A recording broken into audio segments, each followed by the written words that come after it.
Hi, welcome. It's Mike Newton down here at Latham Golf Academy, and I'm going to talk to you in this video about trying to get maximum distance out of your tee shots. Now, many of you know strike plays a massive part to ball speed, spin numbers, and obviously gaining those crucial extra yards that you might sort of need. But many golfers are finding through coaching sessions, through fitting sessions here at the academy, generally just try and deliver more club head speed. And we know club head speed doesn't always mean distance because of the striker delivery and spin numbers, etc. So we know strike is key. So maybe let's think, well, yeah, if you control your strike pretty well, the little bit more club head speed you gain, then hopefully we're going to translate that into quite a bit more ball speed, which is completely right. But as long as you can still control your strike impact, there's no point chucking 3-4 mile an hour club head speed and then you completely miss the middle. Your ball speed will drop off massively, the spin number gets affected, and you end up probably losing distance and losing accuracy. So really the key thing I'm going to go through here is how you transition from upswing to downswing. So if you're going to go and you're going to feel like you're stepping on one, you're going to put that little bit more speed into the club head here. Let's make this transition really smooth, because this is where I see a lot of golfers fail, is they get to the top of the swing and then they just go for it from the top. Completely throws everything out of sync on the way down. Delivery suffers, strike suffers, spin, So the key here is really to keep a real smooth transition and this is going to sound quite strange, but feel like your speed is more at the ball into the finish position.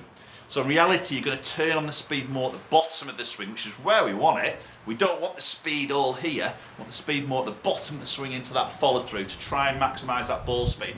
But with a smooth transition, you can keep the hands and everything more in sync with the body to help delivery, to help strike, and hope for that golden spin number.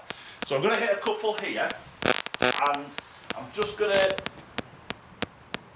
try and step on a couple here, and let's see if I can, get the strike, but keep that balance, that sort of control in the swing, yet obviously getting those extra club head speed mile an hour numbers here if we can. Okay, but the real key thing here is I'm going to keep my transition smooth, so I'm not going to hit it from the top. I'm going to keep this pretty smooth in transition, but I'm going to feel a lot of speed into the finish position.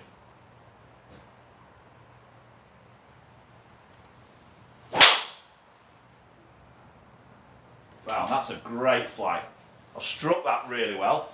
The flight was beautiful, and that was trundling over 300 at 310, carrying 283. Perfect. I'm not going to hit anymore now.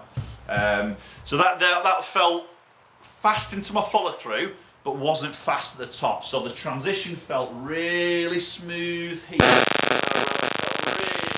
into that finish position. So the control was great. The shot was really nice and straight. I'm hitting the fairway, but got some extra yards there. So I'm just going to show you the numbers of that particular strike here first.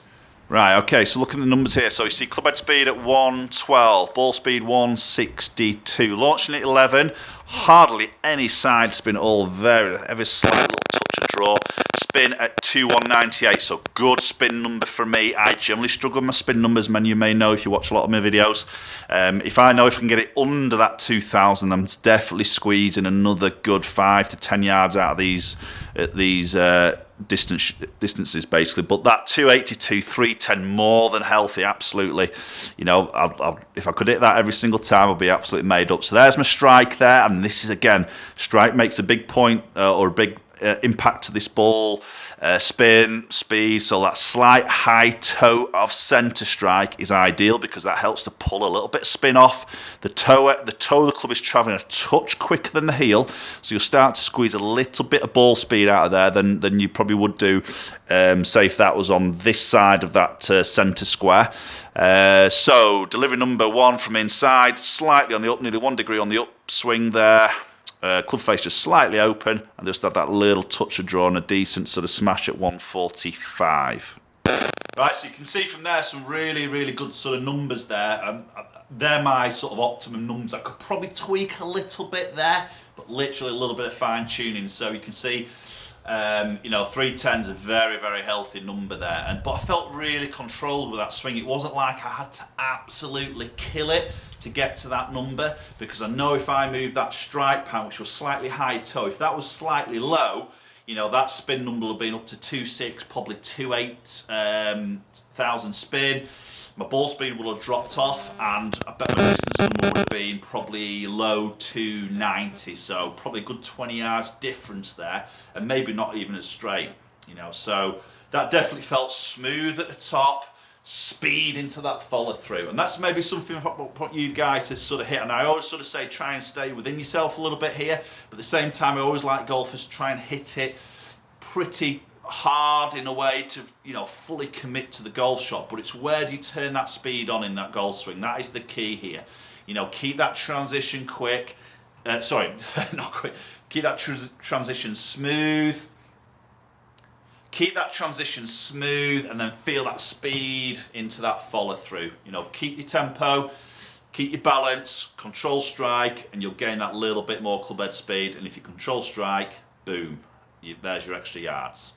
Okay guys, give this a go a little bit on the range. Maybe don't take this straight to golf course here, just find that movement, that transitional movement with the speed and that follow through. Give it a little go at the range, take it to the golf course. Let me know your thoughts, comment down below. You know, have you found that a little bit of a difference there? Can you get those extra yards but still maintain that balance, that control of your golf shots? Be really interesting to know. Hit that thumbs up button if you can, guys. Do share the video around, obviously subscribe if you can do, and then hopefully I'll catch up with you all very soon.